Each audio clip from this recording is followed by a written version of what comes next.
আপনাদের সামনে গুরুত্বপূর্ণ বক্তব্য রাখবেন হেফাজতে ইসলাম বাংলাদেশের কেন্দ্রীয় সদস্য হযরত মাওলানা মুফতি নূর হোসাইন নুরানী।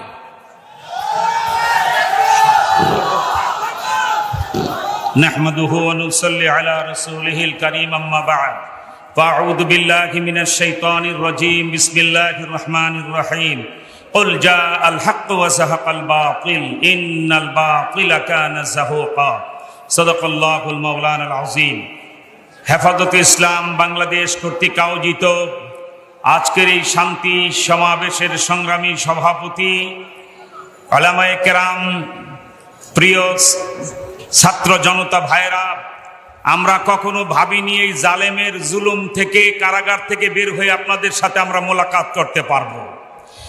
আমরা ভেবেছিলাম তারা কারাগারই আমাদেরকে হত্যা করবেন। শুকরিয়া আদায় করি আল্লাহ মুক্ত করেছেন।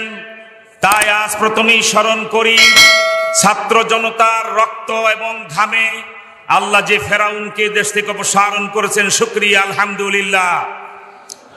নেতৃবৃন্দ আপনাদেরকে সব বিস্তারিত বলবেন, আমি শুধু দুইটি কথা বলতে চাই। একটি হলো আমাদের প্রধান উপদেষ্টা ডক্টর ইউনূস সাহেব, দুনিয়া জোড়া আপনার ব্যক্তিত্ব রয়েছে, আপনি প্রথম প্রমাণ দিন।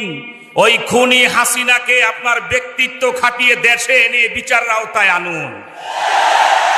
খুনি হাসিনাকে যত তাড়াতাড়ি দেশে আনতে পারবেন জাতির কাছে তত আপনি গ্রহণযোগ্য হবেন।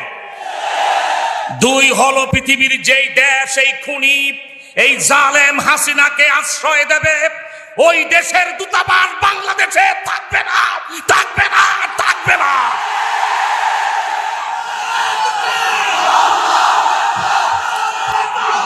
সংগ্রামী ভাইরা আমার, শেষ কথা আপনাদেরকে বলি, আওয়ামী লীগের 5 বারের শাসন, শেখ মুজিবের শাসন, শেখ হাসিনার 4 বারের শাসন প্রমাণ হয়েছে আওয়ামী লীগের শাসন ফেরাউনের শাসন।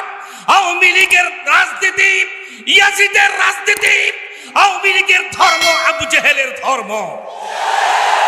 তাই বাংলাদেশকে যদি স্বাধীন, সার্বভৌম, মুক্ত রাখতে হয়, শান্ত রাখতে হয়, ভালো রাখতে হয়, আওয়ামী লীগের রাজনীতি নিষিদ্ধ করতে হবে, আওয়ামী লীগকে দল হিসাবে নিষিদ্ধ করতে হবে।